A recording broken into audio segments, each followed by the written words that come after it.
Yo, once again, it's on. Yeah. Hey, listen, I ain't gonna lie to you. Every time I see that new intro, bro, I get a little bit of a chill. You know what I'm saying? It just feels a little bit good. It feels good to be back. You know what I mean? Yes. What I will tell you guys more than anything else, and this is to anybody that can hear the sound of my voice, I am so grateful, right? Because I understand that you guys could be anywhere in the world, but you have chosen to be here with us. Yep. Even if it's just for an hour and a half, even if it's just because we like to mess around, play around, stay around, you know what I mean? Whatever it is, whatever you chose to join, listen, I know South Florida Sid been hitting people up like crazy. Get on here, man. You know what I mean? We should have a good crowd, stepping in, a little bit at a time. People just getting up and all that good stuff. So listen, you know what it is? I laughed, right? Because I understand the class of people that watch our show, right? Mm-hmm. And I realized that the majority of the people that watch the show that hit me up, y'all ain't never on live. Y'all always watching it late. And I'm like, what kind of dude am I that all my friends come here late talking about something? Yeah, hey, I watched the restream of you, John. Oh, yeah. Oh, okay. I done seen the show myself 3 times before you watched it. But listen, I appreciate the blessing anyway. I appreciate it. But man, y'all, share this thing. We want this to be a good Sunday brunch, you know what I'm saying, situation, because we got some topics for that ass. And we want y'all to tune in. It is Sunday. Praise the Lord, hallelujah. Most blessings to the Most High. But you know what I mean? Tell a friend, you know what I mean? And bring a friend. That's what we're trying to do. Exactly. Hey, man, if you see somebody coming in and out, man, I want to give a shout out to Southern Barbecue Boys, my man Jay Perk, for blessing me today, man. He said, you know what? In honor of your Sunday brunch, I'm going to come. We're going to have some Sunday brunch at your house, man. We're going to do the cheese grits. We're going to do some, I think he's doing some grilled shrimp, some bacon, breakfast potatoes, cheese, eggs. And we're going to bring the plate out. We're going to bring the plate out so y'all can see. He is doing it up. So if you see him coming in and out of my kitchen, we're going to shout him out, his IG and everything. Yes, we're going to give him some big shout outs. I'm with all of that. I'm with all of that. But here's where was the invitation? Where was the advance notification? He's got cheese grits. He's got shrimp. Like, well, hold on. Oh, man. I don't. All of a sudden, I don't feel like we're equally yoked in this one. Don't do that. And as always, man. Listen, I say that. Well, as always, I'm drinking on Gibbs Wine Reserve. Always and forever. Give a shout out to Gibbs Wine Reserve in the back, as you can see right here. We got so many different flavors. If you do not have Gibbs Wine Reserve on your bar, something is wrong with you, I promise. See my bar, I got everything top shelf in my house, but Gibbs Wine Reserve is right there, and I drink it all the time. It's a nice smooth taste. Nice smooth taste for brunch. Doesn't get you too crazy on a Sunday afternoon. Gives you a nice little chill. So shout out to the Gibbs family, Gibbs Wine Reserve. That's what we talking about, baby. Mm-hmm. Well, and listen, as always, here at I Stand On That podcast, we'd like to promote that you drink responsibly. Right? If you're going to take a sip of Gibbs Reserve, please make sure you're not drinking and driving. We will not be liable for you getting in an accident. I promise you. And if you don't, you better have uninsured motorists. You better be careful out there, people. Gibbs Reserve can catch you. It can catch you. Man. It can catch you slipping. Hey, 2 time for our sponsors. You know what I'm saying? In the back, shouting that out. You know what I mean? So y'all make sure y'all grab some. Like our sponsors say, drink responsibly. That's what we talking about. Baby. Yes. For sure. But listen, I just want to go ahead and jump in because listen, last time I know we kind of went on and on, and it was a great show. But I want to just bring in this first topic, right? And listen, I don't know how long this is going to take. I'm going to be honest with you. It kind of hit a nerve. I am somebody that has been vested in the education of minorities and of people in general for a long time. Been working in the field forever, man. And I was talking to a couple of my friends. I saw some articles and all of that. But some of my students came to me and they were like, yo, Mr. Harrington, can you believe on the day after Black History Month ended, the University of Florida just fired a bunch of his DEI employees? And I'm like, DEI? I'm like, whoa, right? So I want to start with this, right? For those of you that don't understand or know exactly what the Florida Board of Governors defines DEI as, DEI is defined as any program, campus activity, policy. It's on the ticker, right? It's on the ticker. But any policy that classifies individuals on the basis of race, color, sex, national origin, gender identity, sexual orientation, and then promotes preferential treatment, right? So here's what's happening. State universities in Florida, because of your governor, Ron DeSantis, are now starting. I like how you say your governor. I like how you said your that. Governor. Your governor. Exactly. Listen, Andrew Gillum would have been my governor. I would have taken chaps over this guy any day of the week. But listen, here's what I'm saying. Seriously, right? He has literally signed a bill that says, listen, they are cutting out all DEI funding, all DEI programming, and those schools that don't abide by rule and regulation will lose funding, right? And so, of course, the University of Florida is just doing what they said they needed to do to maintain funding, right? Now, do I wish that schools had the ability and the willingness to fight back, push back? I do, right? Do I think that some schools should push back and fight back? I do. Listen, we have mission-based institutions in this state who their whole purpose is to provide opportunity to those, right, that wouldn't normally get provided those opportunities. So I wanted to talk about this, guys, just from the standpoint of, first of all, right, one, how are we feeling about this? And then two, like, let's talk about the expansion of the topic, right? We're also talking about all of these high school kids who are athletes that are going to start bringing in money to these institutions. And the only reason why they're getting in, right, is because they're an athlete that's going to bring in a ton of money, right, to the institution. And should these athletes and their parents be cognizant of this, and should they be taking these things into consideration when they choose a school to which their child is going to now be committed to for the next 3 to 4 years? So listen, I didn't even give you guys a chance to introduce yourself. So when you jump in on the topic, introduce yourself, and then let's go in on the topic. I'm a little bit passionate about this. I want to give my take, but I'm going to give it last. So who's up? Who's up? Good. It's your boy South Florida Sid. What's going on? Thank you for joining us. Thank you for being here. As you can see, my signal is strong. So I went and got that signal booster. So we're not going to have any problems this week, you know? So let's get to it. As you can see, we're paying homage to Queen Anita Baker in the back today. That is not a video, so please don't copyright us. That is just a still picture. And we do not own the content or the rights to any of that right there. Exactly. This is just her picture, and that's it. Salute to the Queen Anita Baker. And the statistics I have is surrounding rate, basically the company. So I'll jump into the college part of it first. You know, I've always said, and I don't know if there's any PWI alumni in here, but I've always said, man, hey, go where you're loved, go where go where you're wanted, don't go where you're tolerated. You know, at the end of the day, man, University of Florida, ever since I've been coming up, has always made it very clear to minorities, Black Americans, that at the end of the day, if you can't play football, basketball, then we can maybe take it, maybe not, And by them being in the news, to be the first ones openly to say, yeah, we're getting this up out of here, it's not a surprise to me. University of Florida has shown its true colors.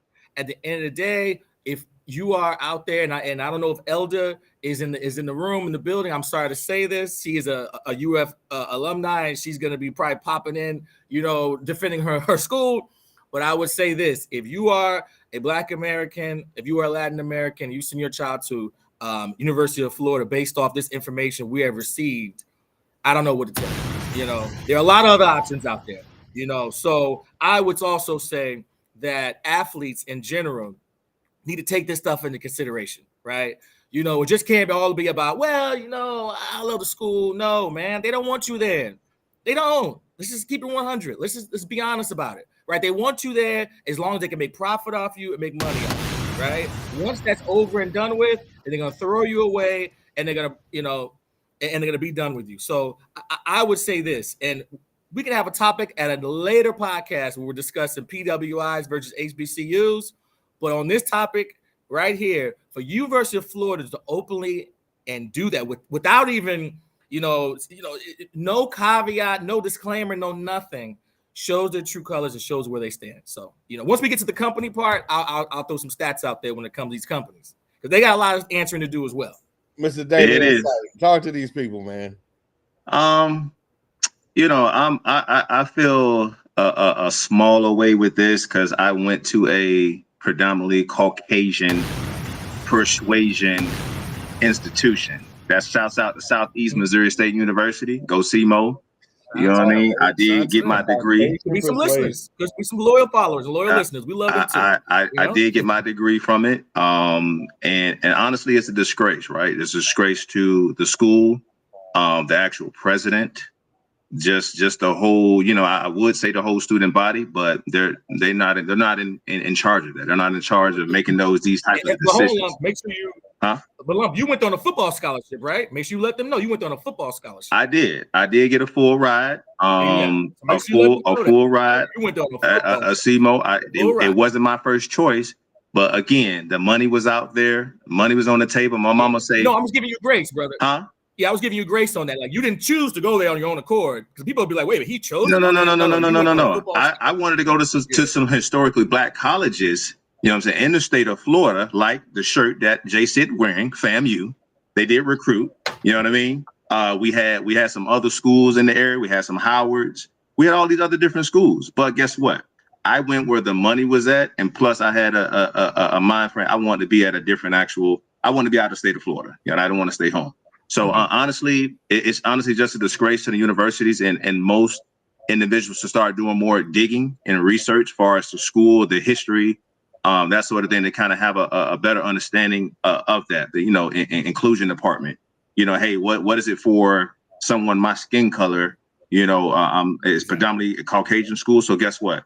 I want to know what your programs look like. Start kind of diving deep and start not worrying about just the football aspect or the academics. It's deeper than that. You're going to be there for a majority of your half of your life for your college years.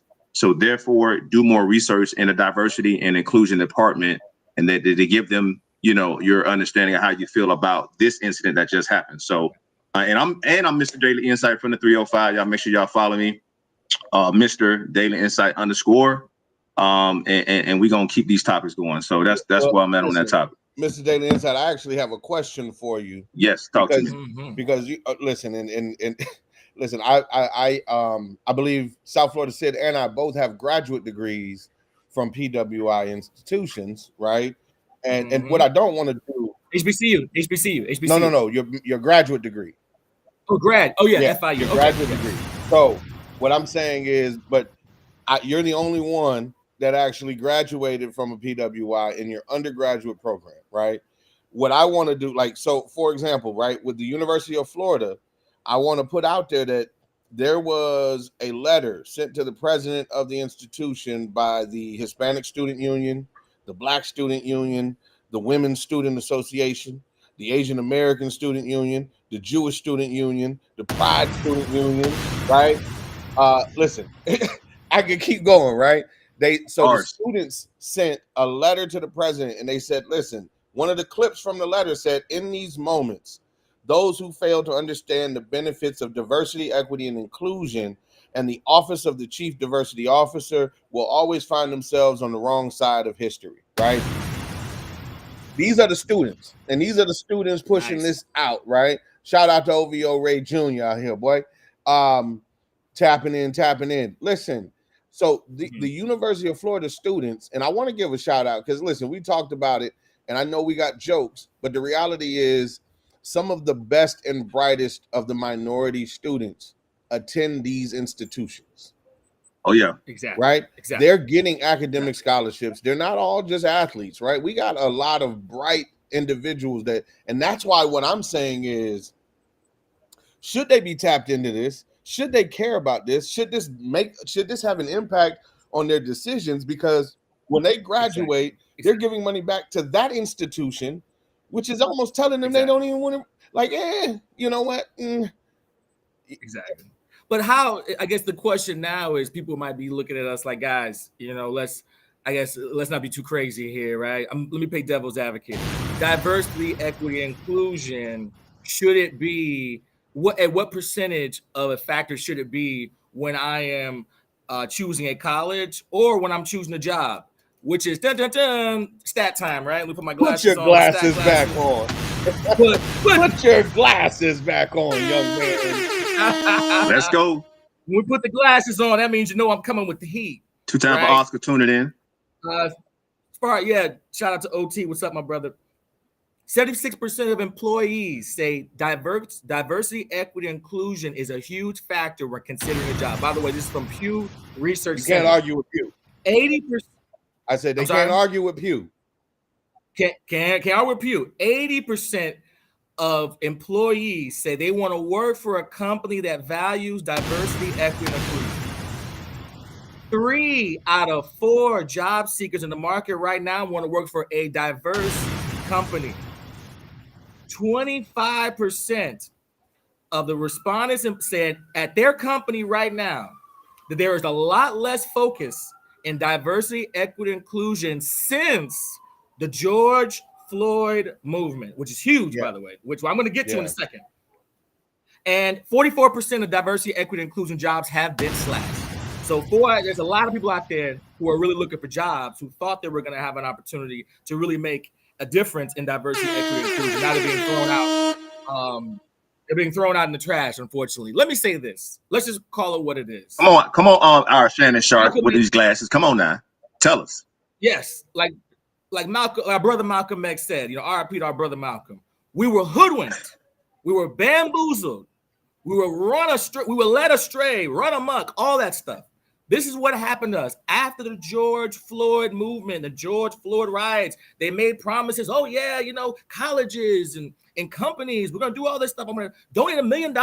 And, George Floyd, I think, was killed in 2020, I believe. 4 years later, they didn't even pretend to last at least a decade. 4 years later, not everybody is going back to status quo. We don't need diversity. We don't need that equity. We don't need inclusion. Everybody's all the same. You'll have equal opportunities. I mean, how amazing is it within 4 years, all of a sudden, everybody's forgotten? I just think we got played. I really do. I think that a lot of companies, and shout out to the companies that are still doing it. Absolutely. There are also a lot of companies who still care. Doing their thing, right? Yeah, they still care. Let's give them their shout outs. Definitely. If you know a company that's been doing it, give them their shout out. But if you know a company that's not doing it, and I'm not going to say any names, but if you know a company that's not doing it, man, shame on them, man. Shame on them. We need to out them and let them know that we see you. Go ahead, Lump. Well, and shouts out, my company, you know what I mean? We actually, I was the spokesperson, surprisingly, for a diversity and inclusion company. And they actually called me, nice. You know what I mean? I'm probably the blackest thing there, you know what I mean? Somewhat hoodish thing there when I want to be, you know what I mean? So they say, you know what, who better than to represent the company with diversity and inclusion and talk about different topics that need to be talked about. So I think it's important. The company I do work for on my day job, because as Mr. G-Man said, I got 1 million jobs. That's the 9 to 5. They do practice that. And I think it is important, and it keeps them abreast on what situations, what things that may happen in the job workforce that we can look out for and pay attention to. You know what I mean? So sensitive topics regarding holidays, like, hey, how come we're a minority-owned company, but we don't celebrate Martin Luther King Day? You understand? How come we don't have that day off? You understand? So I think it is important for me to be a spokesperson for it, to give these topics and insight to the company so they have a better understanding on what it means to, how important it means to me to be into the program, to the company, and what it means, so. Well, let me ask you guys a question, right? Because we got some, people are starting to fall into the Facebook Live, the YouTube Live, and they're wondering what we're talking about. Let me ask you two. What if there's somebody in the audience like, hey, man, I got my paycheck. It's a good paycheck, Why should I really even give a DAM in? I won't say the word because it's Sunday and my mom is in church right now. But why should I even give a DAM in about this? This company takes care of me. They give me good benefits. I got a great pay. I got a good 401k. That's right? so good to me. Why is it my business? Why do I have to be the one to stand on the front lines for this, right? Why would I ever go against Master? Why would I ever go against Master? Master take good care of me. He give me the leftovers. I ain't got to go in the back door. That's what that sounds like to me, right? I agree. Well, I'm just saying, you gotta see both here's sides. the thing, you know what I mean? And there is, I don't know, correct me on this quote of, stand for something or fall for everything, right? That's the thing that we should take into consideration when it comes to that. And there was a situation at my job where, and it didn't have anything to do with diversity and inclusion, but it was me standing up for some rights that I believed in. And I fought the company tooth and nail the first maybe 6 months me working in there. And it made a difference. That's why I think they looked at me and say, you know what, this guy, he'll fight for something, he stands for something, and he's not going to back down. And my boss had to tell me, yo, you need to pipe down off that subject, that topic, because, it's creating some ruckus. You know what I mean? So I think if you truly believe, my point of saying is, if you truly believe in something, fight for it, no matter if it costs you your job or not. You know what I mean? So that means you weren't meant to be that at the first place. So that's my stance on that. Exactly. And listen, real spill, right? I'm just gonna say this, and what I'll do is just to kind of keep the ball and the pendulum moving, right? I'm gonna stand on something for real quick, right? I'm gonna start standing on something. So here's where I'm at, right? And this is just the truth of the matter, right? I work for a mission-based institution. I work for FAMU, right? It is what it is, right? I work for the College of Law. If there was nobody that was going to fight to me, it should have been the College of Law, right? And I put that out there. I am not speaking on behalf of the institution or the College of Law. I'm just speaking as me, right? But this is somebody who I am passionate about what I do, right? Truth be told, if you don't believe that you can accomplish whatever you need to accomplish with or without that institution, and you are still a slave in the first place, right? So that is something that is huge.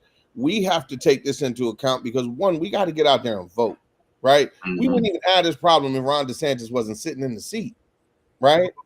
So while Puss in Boots out here running around here trying to look like a superhero to one half of to the state, right? He's saying screw the other half, right? Right now, you see the argument continuing to kind of build steam, right? In Mississippi, they were almost about to pass a bill that was going to allow them to shut down 3 of their state institutions. We knew it wasn't going to be Ole Miss or Mississippi State. We knew that it was going to be Alcorn State. It was going to be Jackson State. It was going to be Mississippi Valley State. HBCUs. They're going to shut it down. Exactly. If at the end of the day, we don't stand for something, we will fall for anything. And at the end of the day, the other thing is this: there is no more Martin Luther King. There is no more Malcolm X, right? That one guy who can stand up and be a voice for everybody, right? That's gone. That part of our society, that part of our life, that is a dead thing. Now it is all going to be dependent upon each of us as individuals to stand up and stand firm on something. Okay, so I stand on the fact that if you don't stand up and stand for something, you're going to find yourself looking like a slave real soon. So you better stand up and make sure you stand tall. Well, here's what I stand on. I would say this. Look at, either at your job, what school you want to attend for 4 years. Take into consideration the diversity of the school. Take into consideration the diversity of the job. That's extremely, extremely important, because when you look around and you're the only minority, whether you're Latin, whether you're Black American, you're the only one, your job is telling you how they feel about you. Your school is telling you how they feel about you, right? At the end of the day, you can go to UF. I don't know if they have a Black American scholarship. Maybe Elder can jump in the chat and let us know. But I think all things should be considered, right? And on top of that, let's make sure when the next governor's race comes up, we don't let Ron DeSantis forget about this. We have to remind him. We remembered when you tried to throw us in the garbage can with the diversity, equity, and inclusion programs. So let's not allow him to forget about this. And I'm going to stand on that, man. Definitely. Indeed. For me, on this subject, simply, put your foot down regarding something. Athletes that are coming up, this is a pressing situation. Don't take it lightly. Of course, they're going to get whatever they can get out of you. You do the same on the other side with saying, hey, listen, I stand for this. If I want to fight for this topic, it's going to cost me my scholarship. It's going to cost me, NIL money, because guess what? They will try to silence you in a lot of different ways if you stand on different topics, or principles. You know what I mean? So don't take it for granted. Stand for something like we stand on when it comes to these subjects. you know, and guess what? You'll be in a better situation and you'll feel better about yourself at the end of the day. So, and don't ever forget that everything great in life is on the other side of fear. Like, listen, we all afraid of not being able to pay our bills or something like that. Everything great in life is on the other side of fear. Shout out to all of the business owners out there too. I just want to, yeah, man. Shout out to, matter of fact, what's the business owner you got over there with you right now? Yeah. Oh man, Southern Barbecue Boys. I know we got a lot of people who just entered the room. I'm getting blessed today, man. Let me tell you something. Southern Barbecue Boys, my guy Jay Perkins decided to come through. We're gonna merge our platforms. He's doing some Sunday brunch for me. What we got on the menu? What we got on the menu? If you want to come by, come through, man. It's enough for everybody. We got he's about to put some shrimp on the grill. He's doing some cheese grits back there, some cheese eggs, bacon, potatoes. Hey, Jay Perk, they wonder how you looking over there, man. You good? He says he's getting close. So thank you to Southern Barbecue Boys. Make sure you support them. We will make sure to definitely put their information in the chat. And when he's done, I will share it. I will show you the plate because I am going to eat good. Very soon. Hey, G-Man, you see how he rubbing it in right now? Oh yeah, just rubbing it in all day long. Yeah, man. I'm gonna eat good and sip on my Gibbs wine. Oh, Courtney. Shouts out to Courtney too. I'm gonna get a horn for Courtney.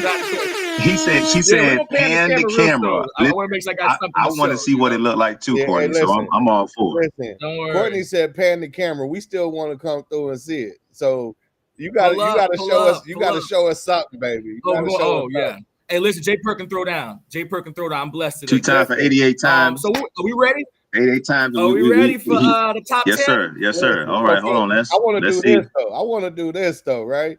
Because this is the first time ever, right? Listen, for I Stand on That pod, we got a first ever, right? We got a new segment, right? And if I could just introduce you, brother, you know what I mean? If just give me the honor to introduce you, my guy. So listen, first of all, we want to make sure that we're constantly kind of evolving. We're trying to make sure that we do better. And so at the end of the day, South Florida Sid came through with a whole ton of energy. Great new host, right? And he was like, yo, I want to do a top 10. So here's what I'm asking. I want everybody out there, if you can hear the sound of my voice, I need everybody out there to hold this young man accountable. If he put some bullshit out here, we need to hold this man accountable. Elder, please listen.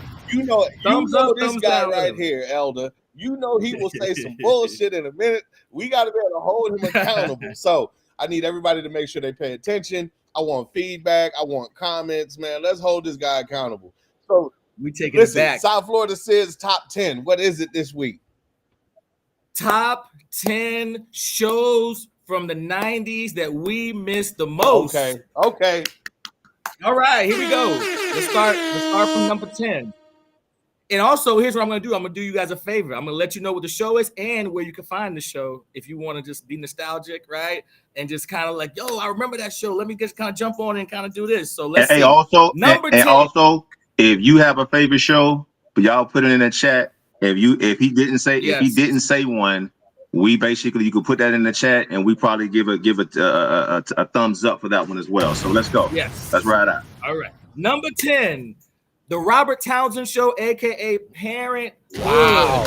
You guys remember Robert Townsend? Okay. A young Faison Love, a young Reagan Gomez Preston. She was the first sister, and she was fine. The first sister who had a Spanish last name. And I was like, how is the sister who looks black, last name Gomez?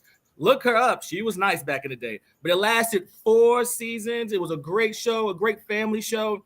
We don't have shows like that anymore. If you want to check it out, you can check it out on Apple TV. Shout out to number 10, The Parenthood. Number 9, Rock. You remember Rock? A show about a garbage man in Chi-Town, right? Starring Charles S. Dutton, Tone Loc was in it. A great show about a man just trying to make $1 out of 15 cents, man. It lasted 4 seasons. You can watch it on Apple TV. Rock on Fox was a great, great show, right? Number 8, and I'm going to get a lot of people getting mad at me on this. Family Matters. I know it's kind of low. The Family Matters is a little low. But wait till you see the other 7. Family Matters. Steve Urkel, probably one of the most legendary TV characters ever. All day long. Jaleel White, shout out to that brother, man. I know he's still spinning them Steve Urkel checks.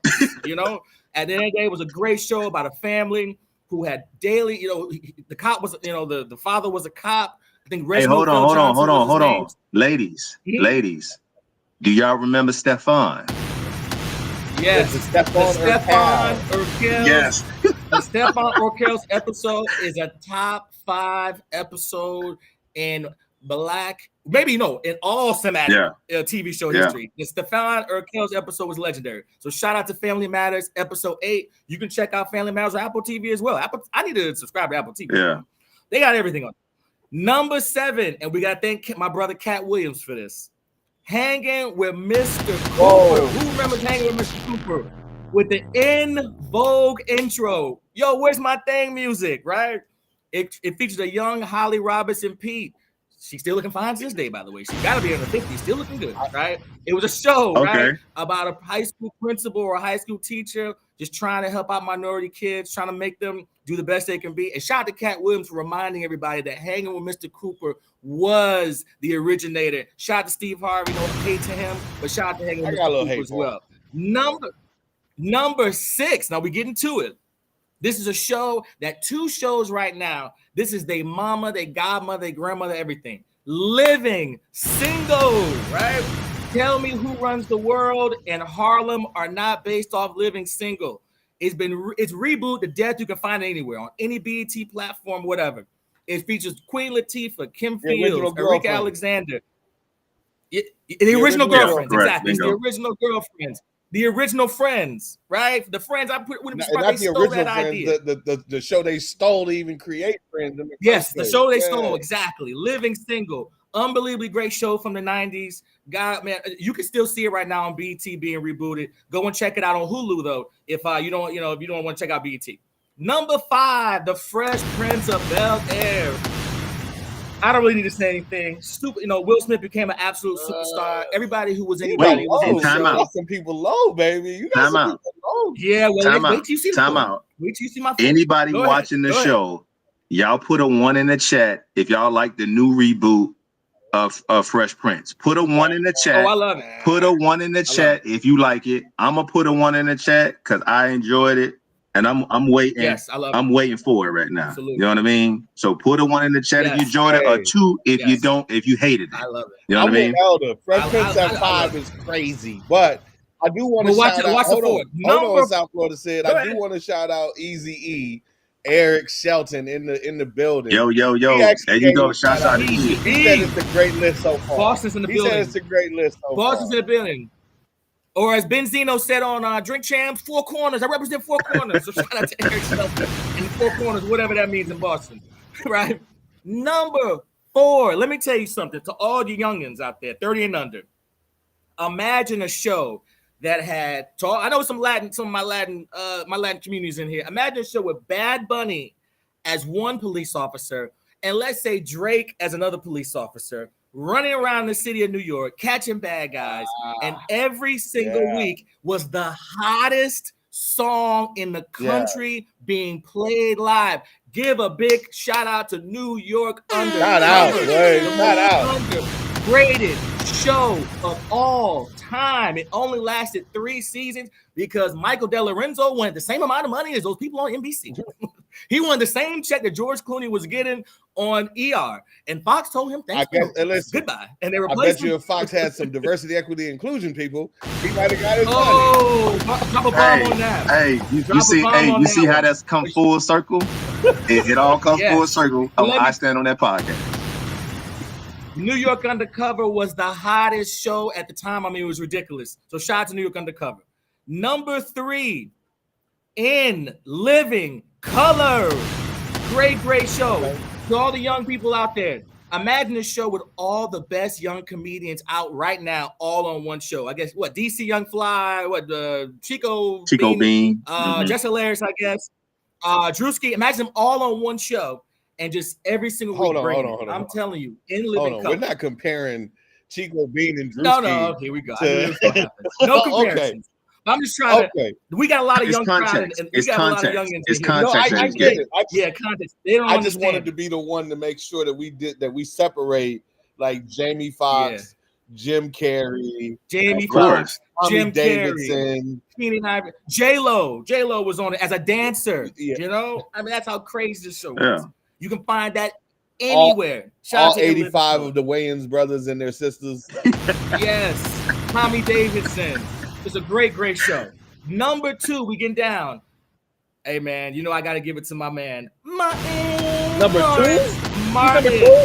2? Martin still in syndication and will forever be in syndication. Shout out to Martin. You got Martin Lawrence, Carl Payne, Tisha Campbell, Tommy, the guy, the infamous character who nobody knew what he did for a living. Did he even have a job? Bruh man from the 5th floor coming in from the window. Shout out to Martin. You can find that anywhere. Listen, if you have never seen the episode where they stole his CD player and Martin goes full-blown Nino Brown, right? Then we got problems. Now, I'm going to tell you, though, listen, Sid, you got a couple of these that I thought were a little low. We could debate that later, but you better come with a hammer. There's only one hammer left. Oh, man, there's only one that could be number 1. There's only one that could be number 1. And Lump, please, my brother, let them know what number 1 is.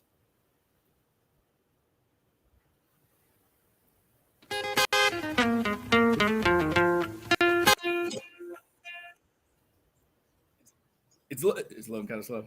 All right, well, y'all seen it though. Well, we saw it. Hey, I gave it a big build. Yeah, you I did. gave it a big build. But different world, a different world. Let me tell you guys something. Let me make sure we're clear on this. A different world responsible for an entire generation of kids going to college. I mean, you talk about maybe what? Am I exaggerating? Maybe at least 7 to 10 years worth of kids who wanted to go to college. But not just college, bro. Not just college. Yeah. Exposure to Black culture and HBCU culture, right?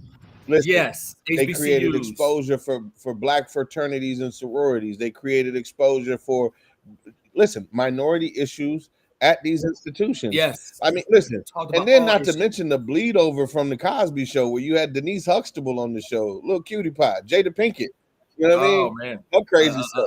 A very good-looking Jasmine guy. A very classy Jasmine guy. Listen, she was the original definition of a wife. Her and Claire Huxtable. Her and Claire Huxtable were the 2 original wives. Yes, Lord. You know what I'm saying?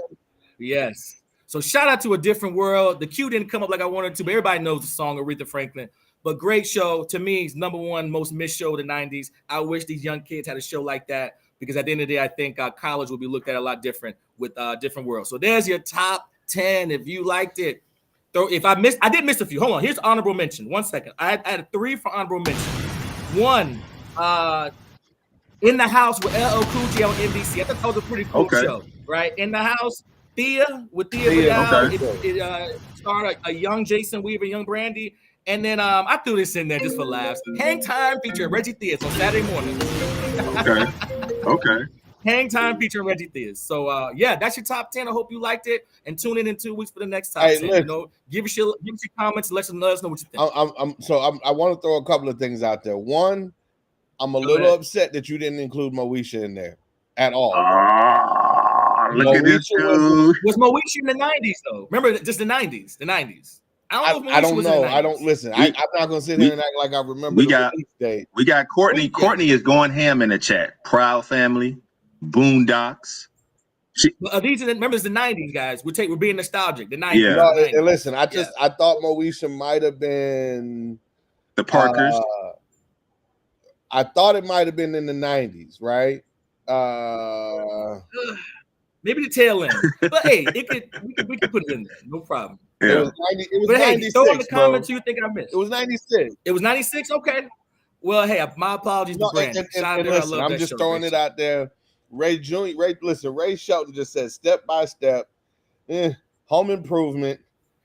Well, Ray, you read the room of the 10, buddy. 10 all had the same income, my brother. But yes, all 3 of those that you mentioned, Ray, would absolutely be in the top 5 of overall. But we were kind of just talking about. Now, listen, we talk about cultural impact for sure.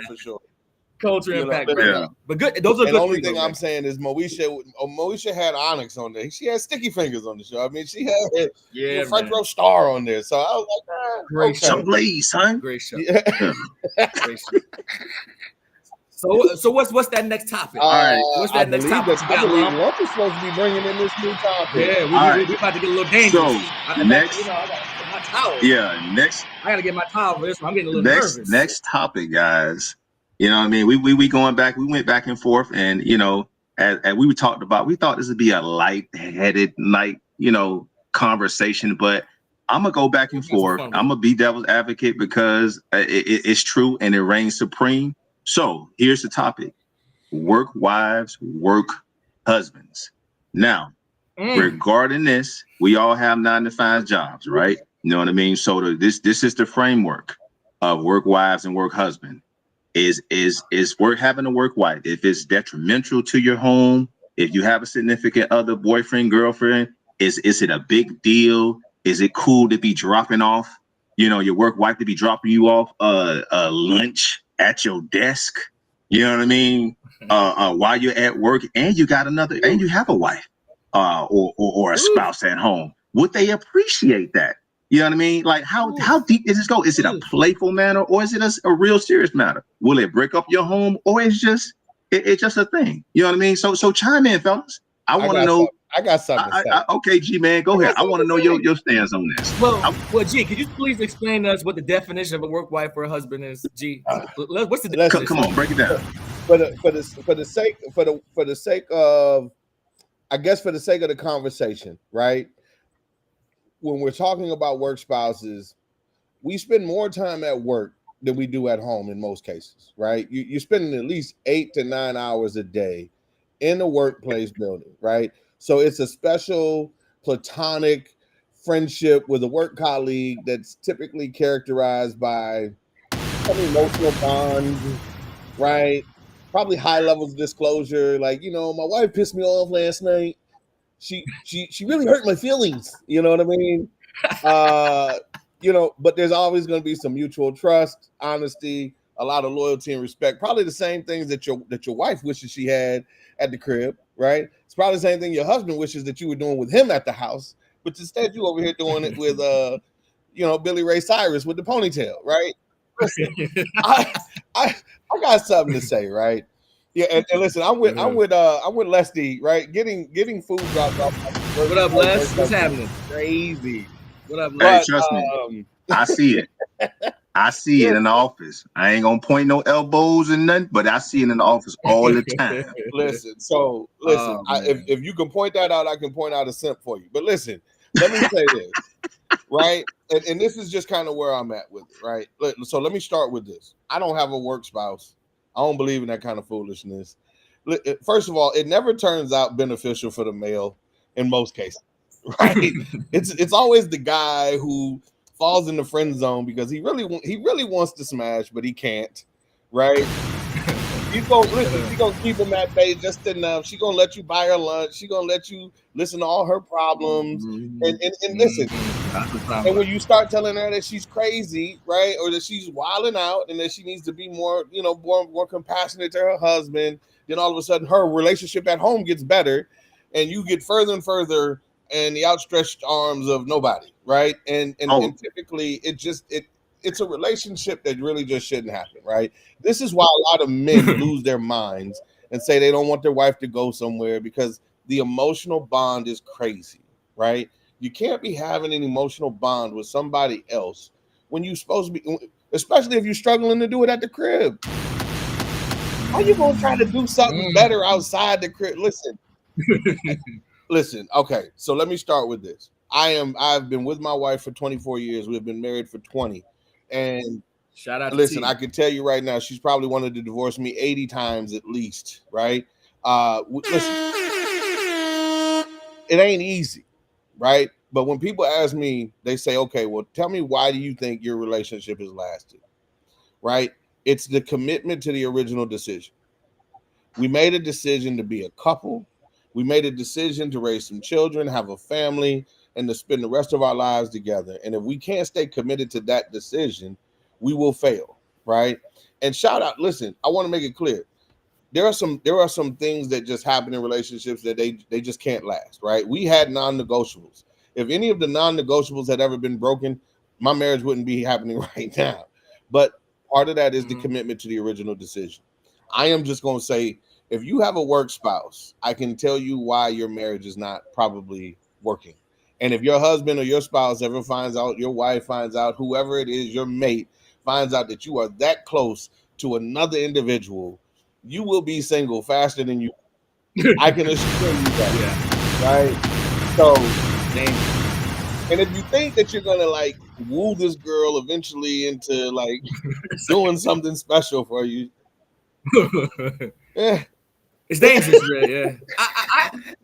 I had to do some research. I didn't know what the heck people were talking about. A work wife, work husband. What does that mean? And when I was looking into it, and I have no stats on that. I'm not even going to touch that. So there's no stats on work wife, work husband, right?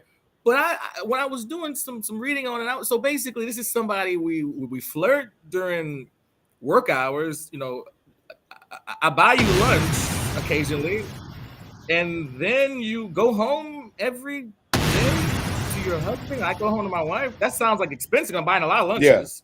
Yeah. You know, if I'm spending a lot of time with you, it sounds like I'm not really working very much. If I'm spending time with you, if I'm flirting with you, I mean, it just doesn't make any sense to me. I think in certain industries, it's probably very prevalent.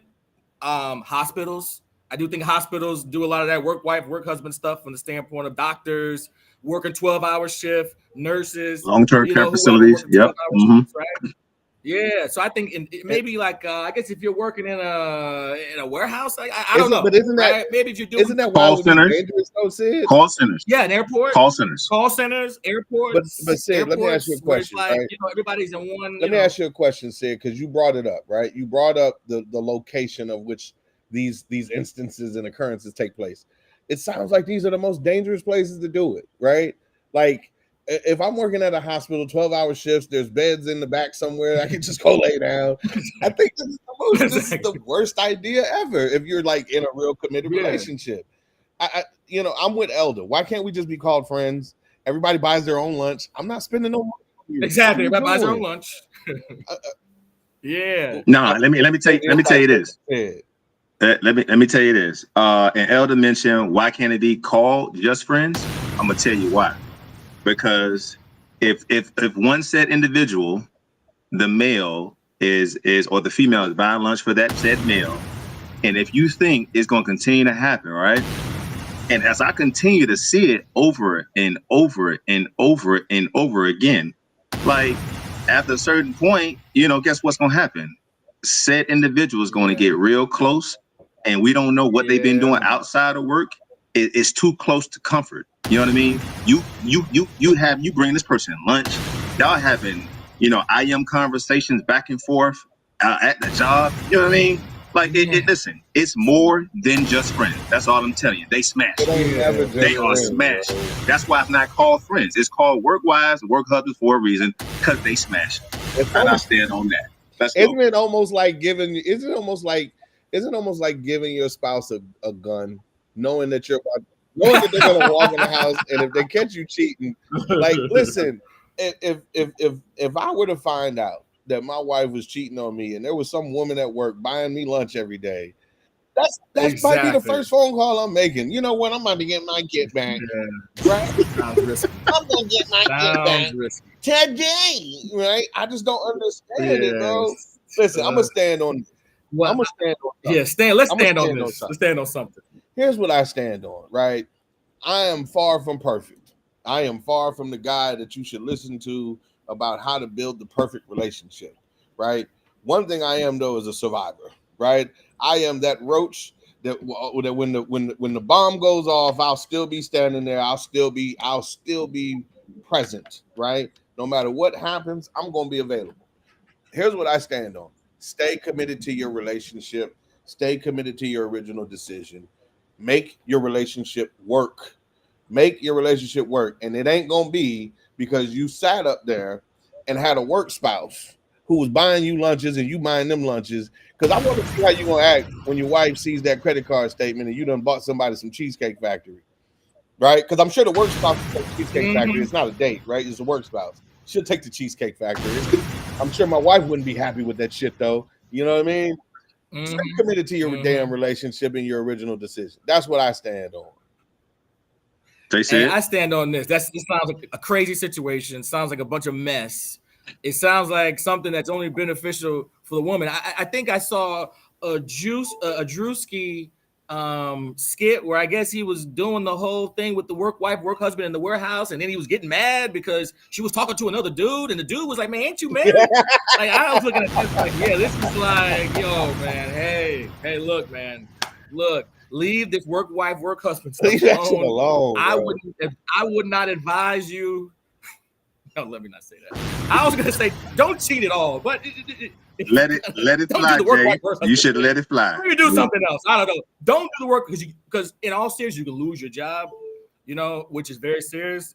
Good jobs are very scarce right now, and these employers are not playing around.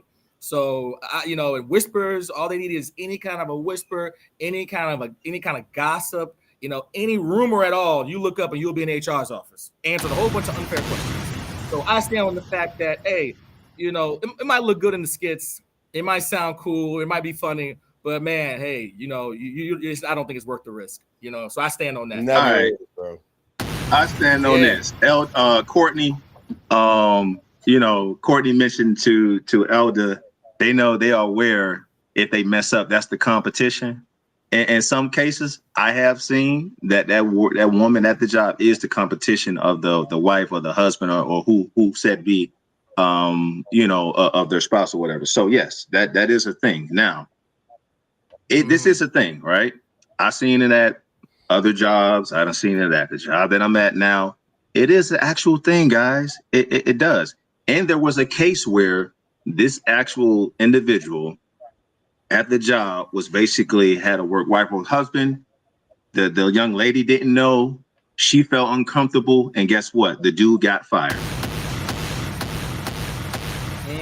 So it was brought, I was a team lead at the moment. It was brought to my attention. But here's the thing. Someone else saw a guy hitting on the said woman at the job. And guess what? He snitched. And both parties were brought in. And I was involved in that whole come. Hey, did you know about that? No, I didn't know. I didn't know that about that situation at all. I'm sorry. It wasn't brought to my attention. So, guys, this whole work husband situation, it is a real thing. It is the competition of one set individual back home. And it is a thing. So those lunches that you see people dropping stuff off, it's a sad thing. It happens. You know what I mean? So here's my thing. Don't put yourself in a situation if you want to lose your family. If someone comes to you and be like, hey, you want to be my work wife, your work husband, shut it down ASAP. No, I ain't your work wife, I ain't your work husband. I have a wife, I have a husband at home. So please keep me out your junk. That's what I stand on. Don't play those games. Listen, that's a dangerous. I keep telling people, man, stop looking at the tree and look at the forest, brother, because further down the road, sexual harassment. Listen, I will tell you this: it is not a foreign concept, right? And I say this whether you're a man or a woman, it is not a foreign concept that you get caught up in some mess. They find out about the work spouse, and then all of a sudden it's I keep telling him to leave me alone, and he won't. I keep telling her to leave me alone, and she won't.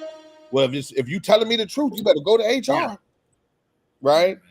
Yeah, man. Listen, but I think it's a great segue into the final topic, the main event. What everybody came here to talk about, everybody came here for. And before we get started, before we get started, make sure you guys share this live, go subscribe, tune in, because it's going to get juicier and juicier as these weeks go by, guys. So please share this live, bring a friend. Turn your alerts on. Subscribe to the channel. We on Facebook, YouTube, TikTok, X, as everybody like to say right now, IG, we on everywhere. So make sure y'all tune in, share. And if you guys want to join this live to have a conversation and give your 2 cents, I will post this link. Make sure your internet connection is fire. If it's not, we cannot bring you on because we don't want to mix up the live show. So continue. Hey, man, yes. And also tell one friend. Hey, if you love the show, all we need you to tell is one friend. Hold on. Before you get started, I'm sorry. Listen, I don't want to miss out the opportunity. That shrimp and grits ain't done yet. Oh yeah. That's what I was thinking of saying. Yeah. Hey, Jay Bird, what are they saying? Go ahead, man. What's going on, everybody? Southern Barbecue Boys, go ahead. Boys. No, I had to switch gears. So shrimp is coming right now. I'm about to bring out a plate in a second. Here we All go. right. Hey. So listen, go ahead and intro your stop topic these so guys, I can man. be talking while you eating your shrimp and grits, brother. Go ahead. Oh no, I'm gonna put it to the side, man, because this I need to fully enjoy this. But getting more to a serious topic, guys. Russell Wilson was in the news recently regarding some statements he had made about being a step parent to Future's son. And just to give you the gist, because we are not posting anything, because last time we got a copyright strike and we don't want that again. But I'll just give you the gist of what happened. He basically said that God had called him to be in Future's son's life, and he felt like he had prayed about it. He had asked God about it, and he said it was what he was put on this earth to do. And he got a lot of backlash, man. And look, Russell Wilson over the years has been labeled unfairly, in my opinion, as a simp, whatever you want to call it. I think Channing Crowder said he was lame. Yeah. And everybody hides behind it. Well, it's not because of the stepdad thing. I just think he's lame. Oh, okay. Well, but prior to that, I don't remember anybody saying he was lame, but fair enough, right? I would say this, just to give you my perspective on before I get to the stats. I unfortunately think that movies have given a bad stigma to step parenting, especially stepmom. I'm going to take it back to my age, and I'm going to bring it back to this day and age. Back in my day, who here remembers the movie Bebe's Kids, right? Bebe's Kids was the original animated classic. Bebe's Kids. Yeah, R.I.P. R.I.P. to Robin. I can't remember his last name. But Was it Williams? Was it Williams? No, I don't think it was Williams. Robin something else. But shout out to that brother. R.I.P. I remember his last name. It was a cartoon about a man who went on a date with a woman who had 3 kids, and they were all bad as hell, all right? And they were called Bebe's Kids. And the youngest kid, the oldest one was bad, the middle one was bad, and the youngest one, Pee-wee, baby Pee-wee, was Robin Harris. Thank you, Courtney. Baby Pee-wee. The woman had baby Pee-wee, a baby, walking around with no shirt on and diapers that hadn't been changed in like a year because he had flies on his diapers the whole. So people are looking like, wait a minute, what's going on? Like, even Robin Harris in the movie was like, change his baby's diapers. He's like, I'll get it to it when I can. When are we going out? And I got to bring my kids with me. So the entire generation of the 90s, we used to always use the phrase, don't date that woman. She got some baby's kids. Mm-hmm. Now, moving fast forwarding it, unfortunately, to the Tyler Perry era, a lot of his movies, man, really aren't doing any justice, aren't being fair to single moms. I mean, the movie with Angela Bassett, where she had the basketball player as a son, I think Boris Cujo, or was not Boris Cujo, the other guy. Slickback. This dude. Rick Fox. Shamar Moore, right? Shamar Moore. It was Rick Fox, no, right? It was Rick Fox. Who played for the Lakers. Shamar Moore. It was for the Lakers. Rick Fox, Rick yes. Fox, yeah. Rick Fox. And he was trying to be a good guy, trying to be there for him, and she was doing everything she possibly could to run this guy away, right? And then the other one, there was another Tyler Perry movie where you had Tiana Taylor, screaming at Bow Wow the whole movie. Yeah, I'm just like, oh God, it was giving me a headache.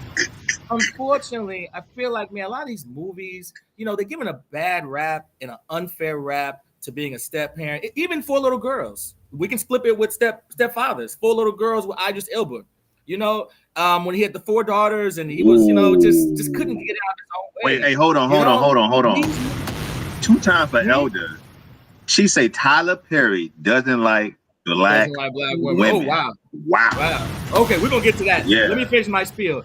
I think it's just unfair, right? I think that being a step parent, is a 50-50 shot. I'm a step parent. Shout out to my, to Naelia and Jerry if they're watching. I'm a step parent. I always feel like I'm an extended, hopefully mentor and role model to my young nieces and nephews in my life.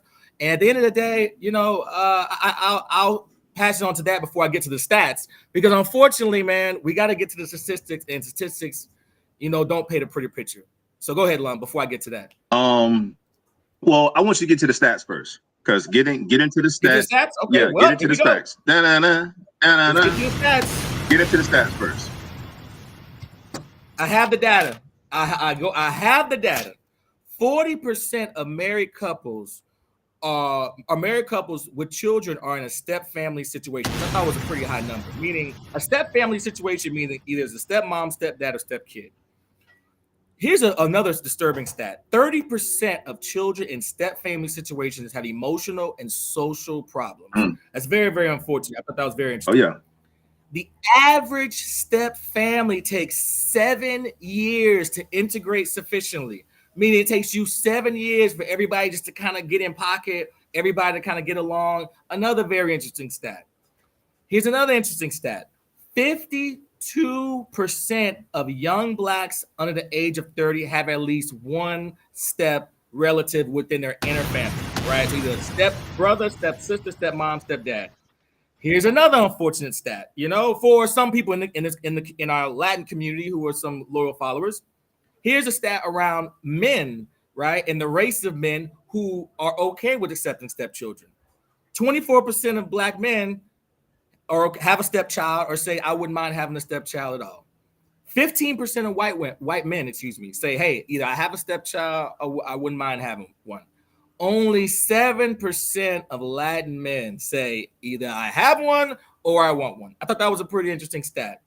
And last but not least, step families with a higher income, families with a higher income, or let's say a family with making $75,000 or more are less likely to be in a step parent situation. So they're talking about economic class. The more money you make, the less likely you'd want to put yourself in a position where you might be a stepmom or stepdad. So, I mean, those are the facts, man. I think the biggest stat that kind of threw me off was the races of men. Yeah. You know, Black being number one, white being number two, Latin being really way down there. 7%. It's really low, man. Well, hold on. Let me see. Let me follow up, right? Let me follow up, Lump, because okay.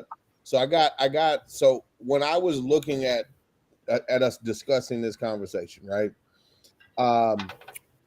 I wanted to kind of do some looking too, right? Because all I keep thinking about is do the stepdaddy. You know what I mean? All I thought was you so bad. Yeah, that's my jam right now. You had a stepfather, right, Gary? You had a stepfather, right, Gary? You had a stepfather. I actually grew up in a home, right, where I had a stepfather. Listen, we got to do something about all these white men that are just leaving these children behind and then having to be raised by a Black man, right? I don't know what to say about that, but audience might not get that. Go ahead.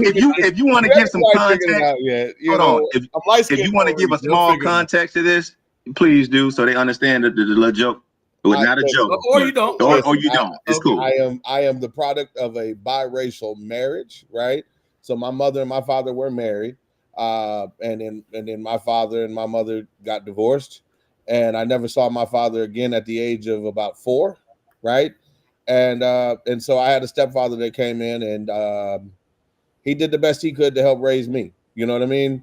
So I'm going to leave that there because I wanted to stay focused on the numbers, the data, the statistics, right? And so, listen, most of the time, right, when you find yourself in these situations, right, there's some prior divorce that's already going to suggest that there's a psychological wounding, some unawareness from both mates, right? And step families are really an effort to try to heal, right? And I guess that's the way we should look at it. So I have a table of factors here, right? And so they have factors, and then they have pros and cons, right? And so I want to just bring out the factor, and then I want to bring out the pros and cons of each as it relates to step families and step parents, right? So the factor the initial factor they bring up is the parent satisfaction, right? So let's say you're the stepfather, right? So let's talk about the mother, her satisfaction. The pro is, right, if you are in a relationship and you have a step parent, that means that now all of a sudden the parent who was already kind of going through a divorce and already kind of in some emotional damage is going to find a way to say, hey, this is a better situation for me, right? This is a better situation for me. I'm happier. So you can't tell me that that's not a good thing for the children, for the mother or the father or whoever it is to be happier than they would have been if they were single, right? But the con to that is due to the psychological wounds and other stressors, there is the possibility that the relationship could fall short of the grace of God, right? Parenting effectiveness, right? You can't say that it's a bad thing to have more adults to help raise your children in most cases, right? But there's also more possibilities for complex conflicts, right? So at the end of the day, you have more help, but then at the same time, you got to know how to utilize that help effectively, or you're going to have conflicts, right? What are the lines that somebody may step over? What is somebody going to do that's going to be offensive to the person that no longer lives in that house, right? Things of that nature. The development of young children, right? It is going to be healthier for that child to grow up in a home with two adults than it is for that child to grow up in a home in a single parent family. I'm not saying that because I don't think that there aren't some awesome single parents out there. I'm saying it because the data would suggest that a child is going to be healthier mentally and emotionally if they have two parents in a household or two adults in a household. That's what the science would suggest. Not Gary Harrington. Gary Harrington don't do data research, right? But at the same time, the multiple voices. Hold on, time out. We got the plate. Pause. We got a pen. Let's go. What you got there? Oh, go down, scroll down. Man. Bring it in closer. It is. That's how you do it. Compliments. That's how you do it. Boys, man. Show you guys some love, man. Hey, shout out his IG. Shout out his social media. Yeah, throw it in the chat. Shout out to social media. At Southern BBQ Boys is the Instagram page. I do barbecue, but I do obviously way more than just barbecue. Yeah, man. Anytime you need anything, feel free. I love the opportunity. But Southern BBQ Boys. Very nice. Hey, my daughter's having a graduation party on May 11th, brother. I need to holler at you, man.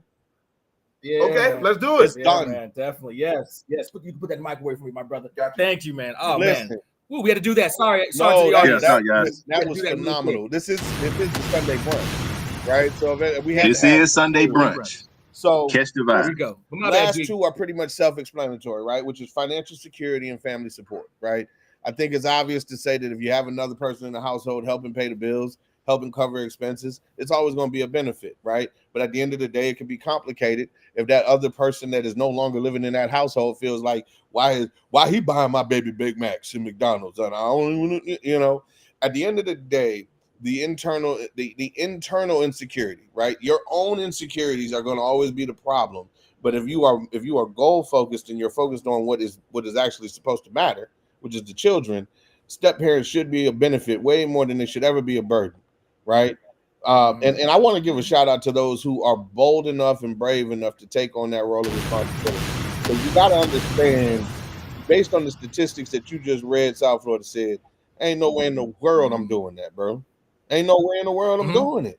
I'm not putting myself in that situation. And here's what I say. I say the same thing about the military, and I'm not going to try to combine being a war veteran or a war hero to being a step parent. But I will say that there are some things that are very good for others that are just not good for me, right? That is one of them, right? I don't want to be a step parent. Definitely not for everybody. Right. So I shout out everybody who has been a step parent, who is still a step parent, or just people that are willing to do it in general. Shout out to you, man. Shout out to you. You are the hero of the day. Let's go there. Hey, listen. I love the stats, right? And I got 2 points on this. I'm gonna share my personal experience with a step parent, me as a youngster, and then get my adult version as being on the other side of that as well. You know what I mean? So I'm gonna start as the youngster. Now, G-Man, I love your stats. Do I agree that having parents, you got your biological and then the other step parent, whether it's a woman or male, I agree with that, right?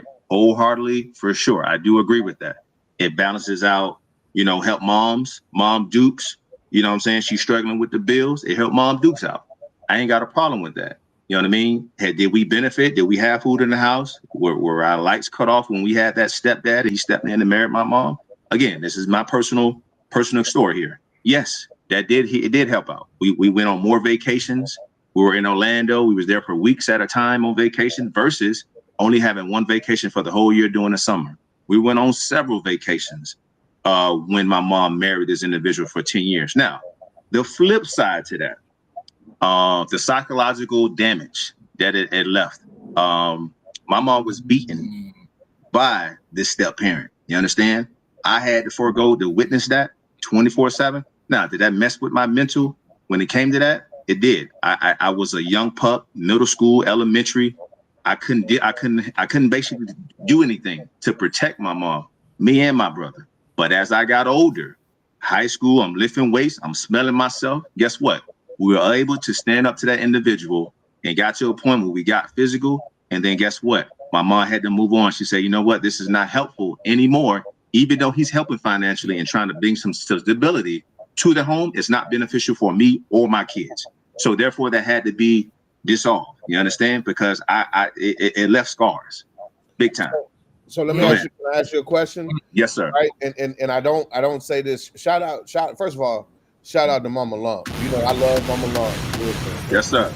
Never met her, but shout out to her. Sir. And listen, I love strong Black women because I just recognize that I love strong women. Period. But I obviously, for my mom to be a strong Black woman, my wife to be a strong Black woman, there's an affinity to that. For my daughter to be a strong Black woman, there's affinity for that. So let me say this, right?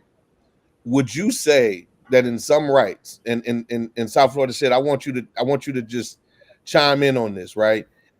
Of course. Would you say, right, that in some instances we need to promote cautiousness to women, especially who may be looking for someone to help and provide support, because some men are predatory. Yeah. And some men would take that weakness of, oh, she need help. Let me do this. And now because I know she needs my help, now I can now treat her a certain kind of way, do a certain kind of thing, right? And that's where people get a bad name, right? That's where things get a stigma attached to them, because there are a lot of step parents out there who are abusive to either the children or the actual parent themselves, right? Yeah. And let me not say this. I do know of at least one man that I've met in my life that told me that he was abused by his wife. Totally taken aback by it, but it happens, apparently, right? Yeah. So my thing is it how do we tell our people to be prepared for predatory practices when they're under that kind of stress and they need that kind of help? What do they do? Like, I mean, is there anything that we can think of? I don't understand. How do we protect our people that are in need of that kind of support? Well, for me, I don't know. It's funny. It's funny that you say that. And as I started dating, you know what I mean? One of the things I try to help myself with is say, hey, listen, I've been doing background checks on that ass, right? You know what I mean? And a lot I tell people this, they're like, yo, you did a background check? I say, yeah, if I'm thinking about being serious with that individual, I need to know what the fuck is going on. Excuse my French. Now, had my mom done a background check on that individual, she would have found some stuff. She probably would have erred on the side of caution, say, you know what? Yeah, you cool and all, but I don't think you're going to be beneficial for me and my kids. You know what I mean? So one thing will be that I can think of. Yeah. Background checks. It sounds stupid and retarded and this, that, and the other, but guess what? It's going to save you a lot of headache at the end of the day. That's one thing I can think of. So. Well, one thing I'll jump in and say is that, so everybody out there who's listening, who's in their 20s and 30s and still, single, look, you want to run around in your 20s and, and club every weekend and party and sleep with this person, sleep with that person. Once you get into your 30s and your middle 30s and your late 30s, your checklist better change. Because let me explain something to you. The older you get, the more likely you're going to date a man or woman with a child. So Second thing I'll say is divorce court is littered with people who are about to be potential step parents, stepmom. So if you don't want to be a step parent, you better stay with your wife or stay with your husband, because the probability of you remarrying or redating somebody who has kids that you may or may not have to be a step parent to is very, very likely. I mean, we all know the divorce rates are through the roof, right? Also, I would say, I think economics is something that plays a huge part in this, right? I was really shocked at the stat about people making 75 grand a year have less likely, because I mean, dude, people talk about Russell Wilson, but people don't talk about like Diddy and shots to Diddy, who took care of Al B. Sure's son, Christian. Yeah. That was Al B. Sure's kid. He took care of that kid since he was 1 or 2 years old, and nobody ever talks about that. Nobody talks about Jeff Bezos, richest guy in the world. Got him a nice little Cuban thing with who got 3 kids. Let me say this: isn't that detrimental though? Right? Listen, to this day, we can say what we want. I think Al B. Sure would really like to knock Diddy's head off about that shit, because nobody understands that that's Al B. Sure's kid, right? Like, I think Al B. Sure is like, listen, that is my child, right? How in the hell you gonna come in and change my child? He was a deadbeat though. He was a deadbeat though. He was a deadbeat. Does that deserve a name change though? Yeah, I don't agree with the name change. Just check. I don't agree with the name. Just check. But he was listen, a deadbeat. When you got that kind of money, Diddy said, we changing his name. What's she gonna take that? Yes, take daddy. That. Take that. Yes, daddy. Check that. Take that. You know, so people don't call him lame. People don't call him. I want to tell a story. Then I'll jump it back to you guys. I remember when Bow Wow told a story about his baby's mom, and I think his baby mama's. He got a kitty from Nipsey Hussle or Wayne or some other popular rapper. She's getting them checks basically. So he said, I went to go pick up my daughter, and either it was Lil Wayne or Nipsey Hussle's daughter was there as well. And he asked Jermaine, I guess he was gonna take his daughter to Six Flags, and he had asked when he went to pick his daughter up, he left. But he could tell that the other girl was sad.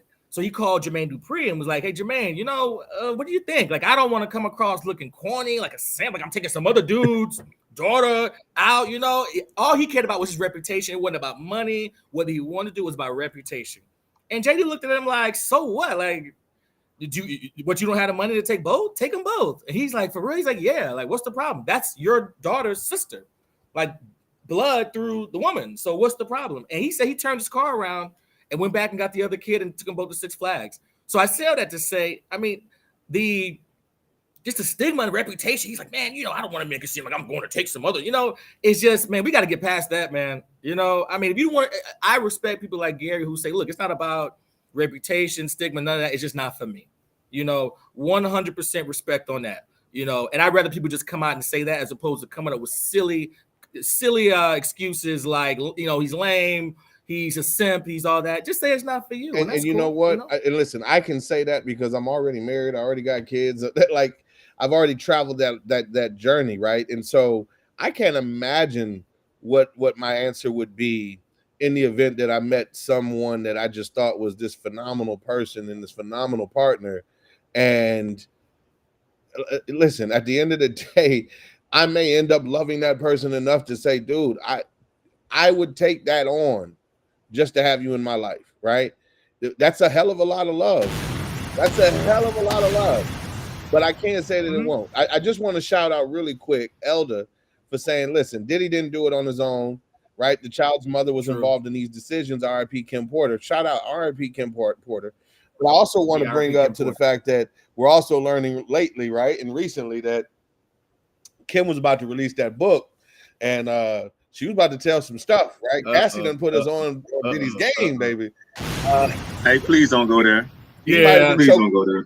Yeah. I'm just saying, he might have been choking some people out, bro. I don't know. Oh, look at. Go ahead. Look at this. Go ahead. Listen. All right. So, and then my second point, right? As an adult, right?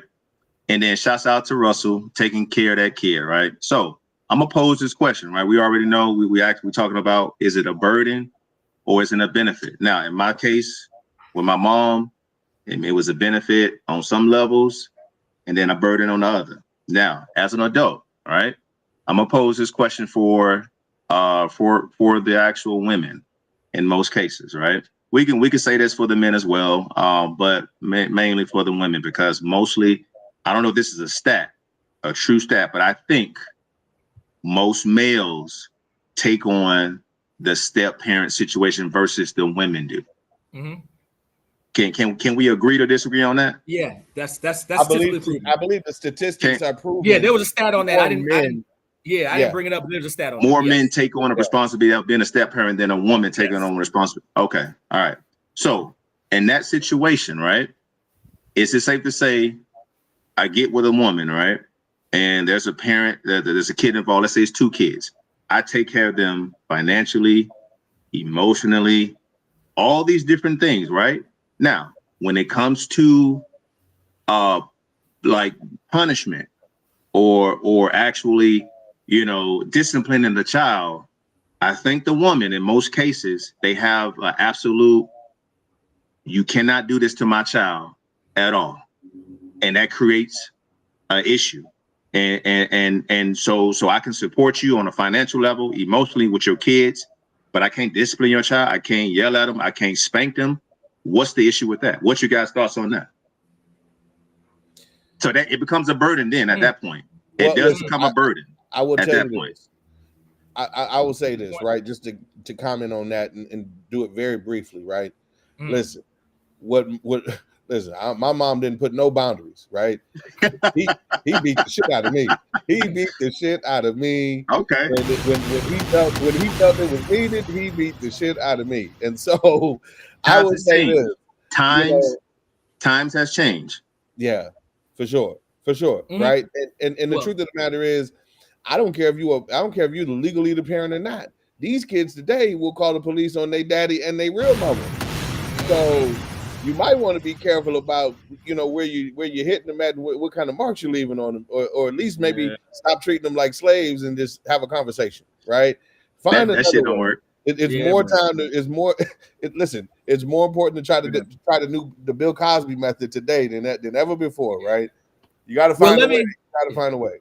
Yeah, we're almost the 1 o'clock mark. Let me start this. What do I stand on with this? Look, if you're out there and you're considering a step parent situation, do your research. Make sure you're financially stable and able to do it, right? If you're not taking care of your own kids, you shouldn't be helping somebody else take care of theirs, right? So, make sure you are financially able to do it, right? Because it is financially something that is, that you're going to be prepared for. Also, make sure you're at a point in your life where you're emotionally and mature, ready to do it. I wouldn't really honestly. It would be tough for me to tell somebody in their early to mid 20s to go out there and be a step parent, because at the end of the day, man, you don't even really know yourself in your early to mid 20s. Try to figure out who you are, right? And last but not least, don't be so close-minded. Don't watch all these movies. At the end of the day, you don't look at perception. Look at yourself. Look at the person. Measure the situation. If you don't want to do it, I would suggest you not do it, because if you jump in it and it doesn't work, not only have you altered the life of the woman, but you alter the life of the kids in the woman's life as well. So either you're going to do it or you're not. Either you're all in or you aren't. And hey, that's what I stand on, man. Mr. Daily Insight, you want to close it out, or you want me to? You can close. You can close. But like I say, what I'm standing on is essentially, listen. Step parents, whether you're the male, whether you're the female, if you're gonna take on that responsibility, have those conversations early before you guys get serious about ushering yourself into that half family and making it a full family, and make sure you guys are on the same page as far as finances, whether emotional, whether discipline, because normally we get into the thick of things, y'all bumping and grinding, and I want you to be my, be in this family, whatever the case may be, but y'all not having the important conversations about the well-being of the child, which is important, because if that parent is there as a step parent, it's going to be either detrimental to that child or it's going to be a benefit for that child. Either way, there's no room for in between. So just make sure you're having those conversations as adults, so that you're in a good situation. You know what? Do that background check on that individual. You know what I mean? Some people are going to say who they are and who they not. listen, just do your due diligence. It's like anything else. Just do your due diligence. Make sure you're serious about it. You know, so you're not putting yourself in a bad situation like my mom was in. And I'm not faulting my mom for being in a situation. She did the best she could. She just didn't know no better. You know what I mean? So I don't fault her for that. You know what I mean? She raised me right. Now that I know, I've never hit a woman in my life because I saw that. So therefore, even though I witnessed that, and maybe I would have been a woman beater if I haven't, you know, witnessed that. I don't know. You know what I mean? But I saw it. I ain't like how the effects had on my mom. So guess what? I ain't never hit a woman in my life. I'll shake the shit out of a woman, but I ain't gonna hit you. But that's what I stand on. Stand on it. Close us out, G Money. We at the 1 o'clock mark. Close us out. Listen, and this won't be much longer, right? But I do want to. He said, shake the shit out of him. He's crazy. I don't promote that shit, bro. I don't promote that shit. It's just a joke. Jesus Christ. Grown this shit out here. Keep your hands to yourself, man. But listen. Here's what I would say, and I say this with the spirit of jest, and I intend for it to be funny, not to be taken in the wrong light. Listen, being a step parent, when you talk about benefit or burden, right? It colonoscopy, benefit or burden, right? It might be a little bit uncomfortable, but there's a hell of a lot more to gain out of it than anything else, right? Being a step parent is an acquired taste. But the most important part of this is this, right? If you ask me anything, I say this: make good choices, right? Treat this like the most sensitive decision you've ever made. I don't think the question is whether you want to be a step parent or not. The question is, do you want to be a parent, right? Because there is no, you have to be prepared more than anything else to be a full-blown parent, because you don't know what circumstances may come. The circumstances that arise when you get married may not be the circumstances that exist 10 years from now. So you better be fully prepared to take that child on. You better be Diddy ready. You better be ready to pay names. You better be ready to fund education. You better be ready to do everything. And you better not see that child any different than you would see your own child, right? Mm-hmm. And that is the bottom line. If you have any internal insecurities about whether or not that child is your child or not, right, then don't do it, right? Don't do it, right? And listen, and I'm going to bring the interracial element in just briefly, right? Listen, white women, if you ain't ready to try to learn how to do black hair, you better be prepared to pay for it. You better be prepared to go to the salon, right? Hey, hold on, time out. There was on TikTok a white dude asking black people, he adopted a black child, a girl, and was asking about how do you do her hair. Thoughts on that real quick? I'm sorry. Oh no, listen. All I'm saying is that child needs to be your child. If you wouldn't let your child walk out of the house without the hair being done, then you can't let that other child come out the house without the hair being done. That means you ain't got to know how to do the child's hair. It's a hair salon on every corner, right? Find somebody that does know how to do that child's hair. All I'm saying is, if you're not willing to love that child like it is a child that you have given birth to yourself, stay far from this type of relationship, because the stress that comes with it is not a game. This is not something, when you walk into a child's life, you don't get to just walk out of it.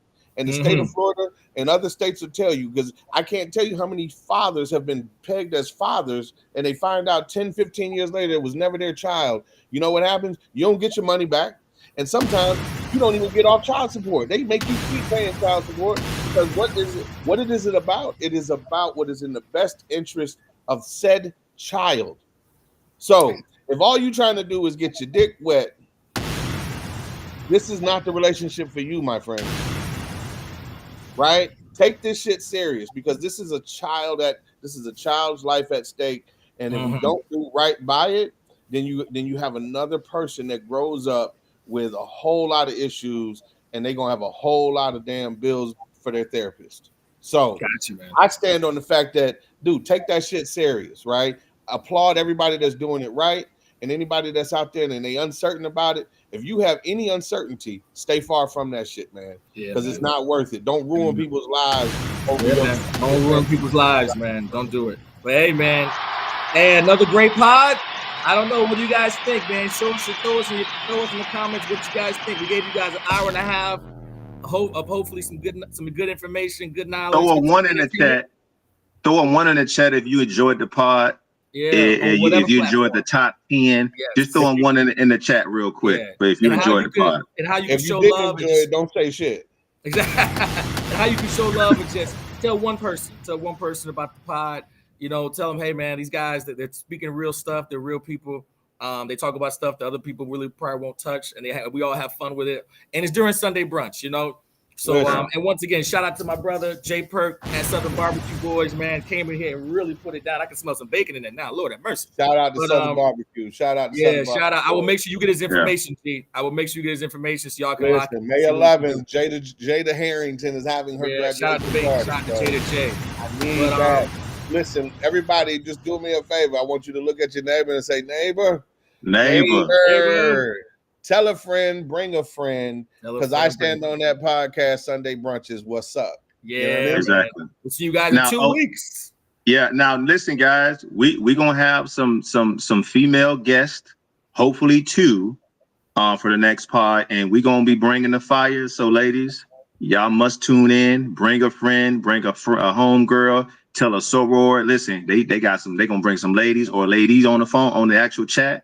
And they're gonna have some conversations that gonna be troublesome, as I like to say. So y'all make sure y'all bring that friend, like JC said, so we can make sure we go out with a bang. So anybody got anything else?